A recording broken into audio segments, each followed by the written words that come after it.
entraîné terrain gazonné fu ñu daan footballé mais on s'est rendu que ñetti at yëpp suñu soxla li ñu soxla woon ci résultat amuñu ko. Pourquoi amuñu ko peut-être dañu ne dañu sore suñu base affective mooy dañu sore Diourbel maintenant dañu réunir dañuy étudier dañuy calculer seet que soo xamul soo tukkee xamoo comment on dit ça soo xamoo fay dem da ngay dellu si waat cosaan quoi loolu tax ñu dellu si waat fii parce que de tout le temps même quand Diourbel boobu temps amul terrain gazonné mooy bu nekkee ci Ganous bi on a été champion du Sénégal.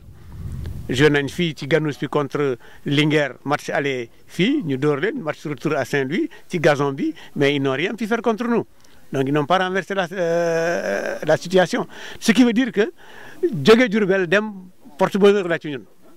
Nous pensons que ça est toujours un porte-bonheur pour depuis temps SIB mais c'est les transports dañ leen di war a transporter à l'aise suñ jëlee un bus de 60 places. ñu def ci 25 personnes ils sont à l'aise dem bi à l'aise dellu si bi à l'aise séjour bi foofu tamit à l'aise te nee na leen on va aller fu ñuy dem si on doit bu ñu war a footballer dimanche samedi la ñuy dem bu ñu war a footballer samedi vendredi ajjuma la ñuy dem te bu ñu footballer aussi dañ fay rester récupérer ba ci ëllëg si ñu soog a ñibbisi donc à ce niveau là amul problème.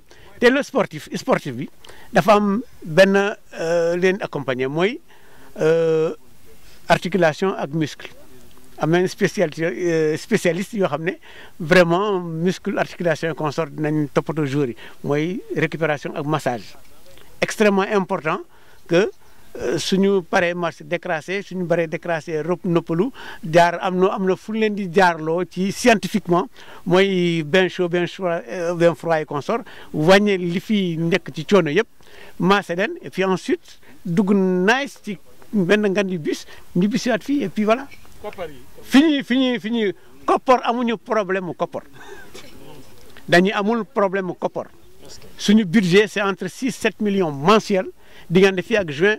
assuré nañ ko benn deuxièmement su fekkente ne championnat war na passé juin am nañu possibilité rallonge am nañu loolu assurance la ce qui veut dire que ñëpp seen xel war na daal mooy joueurs yi mooy entraîneurs yi mooy ñun dirigeants yi maintenant wóor na ne que équipe football championnat première division moo gën a neex football championnat deuxième division parce que première division l'essentiel mooy d'abord nga bañ a wàcc nga maintenir ensuite nga ut leneen ci kaw mais deuxième division ñun fu ñu nekk amuñu alternative li ñu bëgg mooy premier monter première division loolu mooy suñu objectif loolu on travaille pour ça matin midi soir sur le plan esthétique éthique spirituel sur le plan mental sur le plan nourriture sur tous les plans li ñu mën a def on le fait pour que cette équipe là se retrouve l'année prochaine en première division. C'est un problème de survie aussi, il faut reconnaître.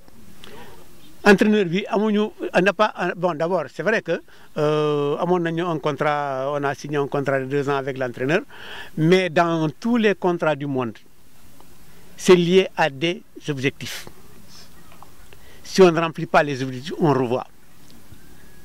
Ben deuxièmement li tax cette année cet entraîneur nekku fi.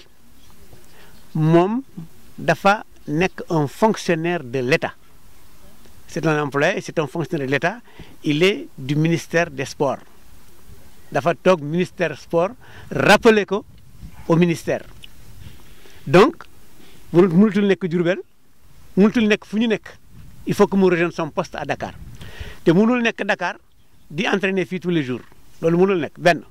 Deuxièmement ñun dañu soxla un entraîneur sur place boo xam ne matin midi et soir tu dois être là xool leen 50 mètres 100 mètres même pas 100 mètres entre joueurs yi dëkk ak terrain bu ñuy entraîner. Attention ça il faut le demander aux signataires tous ces fonctionnaires là ils sont nombreux ceux qui jouent en équipe nationale ceux qui entraînent l'équipe nationale c'est des fonctionnaires ceux qui sont dans les autres clubs non pardon ce sont des fonctionnaires mais est-ce que il ne peut pas avoir une dérogation au niveau de leur ministère pour que. Comment vous avez rompu? On n'a pas rompu de contrat. On a dit Il n'y a pas de rupture de contrat. Il y a une incompatibilité. C'est ça le problème.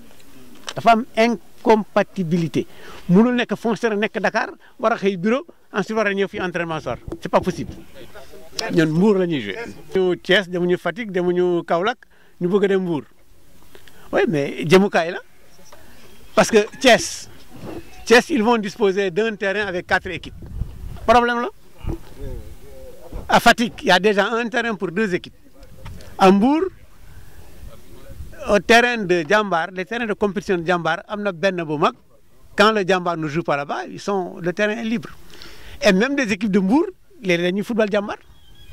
Donc il y a la possibilité, parce qu'il y a Caroline Faye, il y a Jambar, il y a, bon, voilà, l'espace. Amul lu ñu deful li ñu waroon def yëpp def nañ ko mooy rencontrer les gens qu'on doit rencontrer mooy ñi yore affaire infrastructure affaire construction affaire tout. Nous avons même on a pensé qu'on en a un avantage benn avantage boo xam ne le responsable comment dirais-je encore monsieur Abdoulaye Fall, le président de la Ligue du Diourbel que je salue au passage, mais trésorier payeur, mais tout le budget de l'État passe entre ses mains. Et travailler un terrain, ça dépend d'un budget. Donc on a pensé que on allait avoir la facilité que rapidement sur un terrain. Nous avons aussi quelqu'un qui est là-bas, c'est le ministre des Sports, qui est le ministre de tout le monde. Mais c'est un ministre qui est là à côté, avec il n'y a même pas une frontière entre nous, c'est 30 km entre chez lui et nous, que vraiment on va en être facilité. Mais malheureusement, tout ça, on a essayé, on n'a pas pu. On nous a promis. Est-ce que c'est la promesse de politicien? Est-ce que c'est la promesse d'un fonctionnaire dépendant Bon, on ne sait pas. En tout cas, ce qui est sûr et certain, on a eu toutes les promesses du monde. Toutes. On a même fait les démarches pour que Jambar jox ñu benn gazon pour ñu indi ko. Mais malheureusement, soo indee terrain Jambar aussi, terrain état bi, bon, voilà. Et en préparation de future réparation bi soo installé un gazon synthétique nga collé ko et consort après on te dit enlève parce que nous allons faire ci, nous allons faire cela. On attend. Mais doléance du pour ñun rek, c'est pour toute la jeunesse de Diourbel. Et vous savez, on y fait des meetings, on y fait de l'athlétisme, on y fait de tout. Ah, les corpos y jouent, les navettanes les scolaires y jouent. Donc c'est un terrain qui est utile à tout le monde dans cette région.